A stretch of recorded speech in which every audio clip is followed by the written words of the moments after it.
Pour le direct, si vous rentrez du boulot, j'espère que ça s'est pas trop mal passé. C'est le début de semaine, mais c'est le premier jour de l'été. Vous pouvez rentrer juste pour, vous préparer pour aller voir la fête de la musique. Il y a bien quelque part où ça va se faire, malgré quelques restrictions. Mais bon, allez, c'est les derniers temps. Il n'y a plus de couvre-feu. Les choses s'améliorent, les amis. C'est Top Rugby, l'émission qui parle de rugby, mais pas que, puisqu'on parle de musique. C'est tout de suite. Un max de tubes toute la journée. Top FM 88.6. Pour empêcher le monde de tourner en rond, parlons Val avec Top Rugby sur Top FM.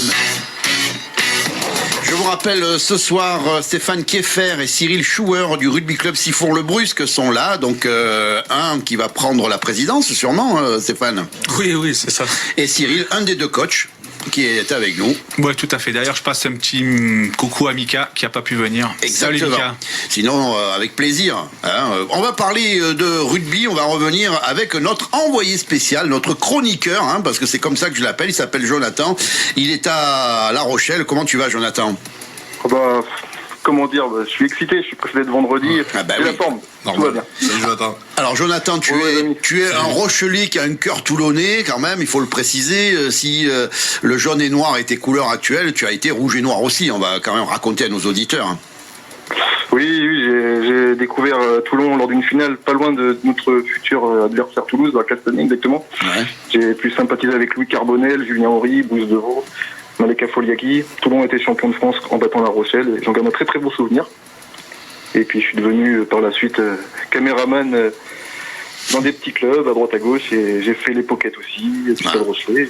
Après tu promouvois souvent le rugby féminin, mais là j'ai envie d'avoir ton impression. Donc tu as regardé le match, donc tu as écouté Patrick qui a dit que La Rochelle avait plus ou moins asphyxié les Racingman. Est-ce que c'est ton analyse toi aussi ? Je dirais qu'on a respecté le plan de base de Ronan O'Gara et de John Gibbs, qui a été de gagner d'abord la bataille du terrain, avec Brice Dulin qui a fait un match énorme. En mêlée, on a été énorme aussi avec Reda Vardy, Winnie Antonio, Facu Bosch, Will Skelton, la poutre, et puis Liebenberg aussi pas mal, franchement, il n'y a pas... Magnifique, les Rochelais ils sont bien dans leur truc là, mais bon, attention à la finale. La finale c'est contre Toulouse. Dieu sait que les finales ils savent les gagner. C'est ça qui c'est bien, on a notre cœur qui est rochelais, on a envie que cette équipe qui a été c'est la première fois où on voit le premier et le second d'ailleurs, une des premières fois, c'est rare. Donc je voulais dire, mais ceci dit, Toulouse c'est Toulouse quoi, grosse expérience de la finale. Alors là, moi j'ai des joueurs à côté, Cédric, Cyril, vous avez fait le haut niveau, vous le savez que face à une équipe qui a l'habitude des phases finales et des rencontres comme ça, c'est un point supplémentaire, Cyril, quand tu rentres sur le terrain. Ouais, effectivement, Toulouse a pour eux l'expérience, mais La Rochelle a l'envie et il mériterait. Je pense que Kino Gibbs et O'Gara ont aussi une expérience de ces matchs-là. Ils vont bien les préparer. En plus, ils ont perdu la finale en Coupe d'Europe, ils ont emmagasiné de l'expérience. Ça, c'est peut-être le moment. Je pense que c'est le moment pour eux. Jonathan, mais Toulouse ne le sera pas. Ils vont pas rentrer sur leur terrain pour leur laisser la place. Comment ça se passe à La Rochelle ? Comment la ville a bien sûr a réagi avec la victoire, la qualification de son équipe ? Alors, on s'est tous massés sur le port de La Rochelle. On était des Rochelais, on mettait des fumigènes, on chantait ici c'est La Rochelle, on sautait de partout, c'était la folie. On est resté jusqu'à 3h du matin, on a attendu les joueurs à l'aéroport de la Palisse qui sont venus de Lille. Ouais. On a été les acclamer, on a vu Vincent Merlin, on a vu tous les joueurs avec de la musique, on a fait une fête énorme. Mais Ronan O'Gara qui nous a rappelé avec son accent irlandais, on n'a rien gagné les gars, on n'a rien gagné. Ouais. L'objectif c'est de ramener le bout de bois et puis dimanche faire la fête à La Rochelle. Écoute, nous, on te le souhaite, ça serait une première aussi, quelque part. Oui, Stéphane ? Ouais, je pense qu'il y a une astuce pour qu'il puisse gagner. Faire appel à Cyril. Je crois qu'il avait marqué 3 essais, contre Toulouse. Exactement. Allez, à Toulouse, ça fait longtemps que tu l'avais pas fait. Cyril, effectivement, avant que tu arrives, j'en profite. Jonathan t'écoute, il va donner tes coordonnées. Tu avais mis, c'était l'époque du top 16, ça, c'est quand il y avait 16 équipes. À Toulouse, moi j'avais 16 ans aussi, c'est ça. Non, c'était hier. Contre une bourriche d'huître, Allez, Jonathan, si tu as une bonne bourriche d'huître, il va te dire comment D'accord. Mais je pense qu'avec le pragmatisme des anglo-saxons que sont O'Gara et Gibbs, ça peut un peu de folie. Enfin, de folie, je sais pas s'il faut mettre de la folie, mais les joueurs comme Retière, tout ça, c'est des punchers. Ils ils peuvent, ils vont tout faire pour y arriver. Bon, après Toulouse, ça reste Toulouse quand même, c'est une machine à gagner. Mais bon, j'aimerais bien que La Rochelle, soit champion. Ce qu'on a dit avec Patrick et Jonathan l'a vu aussi, parce que je pense qu'il a vu le match de Toulouse, c'est quand tu commences à leur rentrer dedans, c'est-à-dire que quand tu commences à leur montrer c'est-à-dire à taper, c'est-à-dire vraiment à taper, jouer le rugby un petit peu de contact. Là, Toulouse, peu ébranlé, pas habitué à ces genres de combats quand même. Mais ils savent le faire quand même. Ils savent le faire. Ils savent le faire aussi. Ils savent. Mola, c'est un très bon entraîneur. Il sait que pour gagner une finale, d'abord ça se passe devant, quoi. Et malgré tout, on a beau dire Toulouse, c'est le jeu de derrière, mais chaque fois qu'ils ont été champions, ils ont toujours devant, et c'est solide aussi. C'est vraiment solide.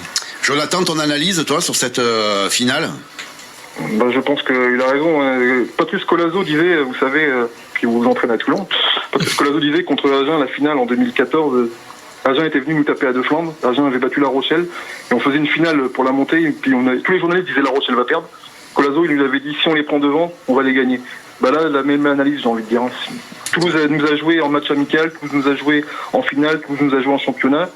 Ils nous ont toujours battus, mais là c'est la finale du championnat de France. Si on les bat devant en mêlée, si on les bat en touche, on va le gagner ce match. On va être champion de France si on fait ça. Si on gagne en mêlée, on gagnera ce match. Il n'y a pas de problème. On sera tous vendredi de toute façon à regarder. Nous, on l'a dit, à l'élimination du RCT, on a pris nos risques, nos positions et on s'est dit, on va soutenir La Rochelle et on va continuer jusqu'à la finale. Et puis l'année prochaine, ce sera une autre année. Mais bon, nous, on te souhaite de voir ce bouclier. Il y aura une petite part de RCT en toi qui touchera ce bouclier, ça nous rassure. Je vais pleurer, je crois. Est-ce que je peux faire une dédicace avant de te quitter? Allez, vas-y, fais-nous une dédicace, je sais que t'aimes ça. Alors, je voudrais embrasser une artiste musique qui fait de la musique, qui a fait la Star Academy, elle s'appelle Yael Sinke, vous pouvez l'écouter sur les plateformes YouTube. Ouais. Je voulais embrasser celle qui partage mes coups de colère et puis mon sport, c'est ma coach sportive, elle s'appelle Zoé. Je voulais remercier aussi les filles du Stade Rochelet pour qui j'ai travaillé. C'était mon rêve de bosser avec elles, c'est super bien passé dans le fond. Okay. Et puis, vas-y, il y a promo ce soir. Une dédicace faite, 3 offertes. Vas-y. Voilà, et puis pour finir, je voudrais aussi passer un petit coup sympa à Régis qui m'écoute parce qu'il fait l'émission. Il m'a dit surtout, il faut dire bonjour à Louis Carbonel, à Flo et à Jaminet qui sont dans l'avion pour partir en Australie. Voilà. C'est vrai, on a une grande pensée à ces joueurs qui vont... Surtout, Melville, j'ai eu l'opportunité de l'entraîner quand j'avais la sélection U16.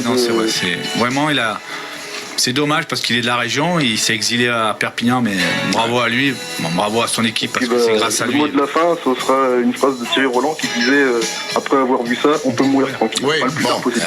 Le plus tard possible, parce qu'il y a encore la Coupe d'Europe et il y a d'autres choses aussi. Jonathan, t'embrasse. Merci, je vous adore. Et puis voilà, donc je rappelle que vous avez... Oui, Cédric, qu'est-ce que vous voulez dire? Non, c'est bon. Allez, ciao alors. Ciao. Ciao.